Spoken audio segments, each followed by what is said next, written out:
Yun guys, good morning mga kaawit. Ayan guys, nung nakaraan po nag-harvest tayo ng avocado sa aming tanim doon sa farm namin. Ayan guys. At iyan, how many days ay mahihinog na lang yan. At yun ay masarap po sa ating katawan. Yan ay favorite fruits ko po. Napakasarap po niyan. Yan po ay pwede din gamot sa ating katawan ng avocado. Ayan guys. Masarap po yan. Kasing sarap ng nagsasalita. Charis! Ayan guys.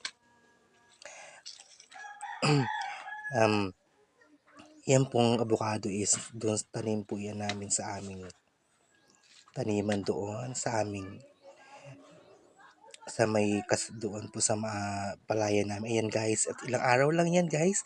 Hinog na. Hinog na yan at ilang araw. Ang dami nang nakain ng huminog dyan. At ngayon lang guys ako kakain umaga. Ngayong morning. At kaya sana, ayan, yan, nagbiyak na ako guys at ilalagay ko na yan sa aking lagayan.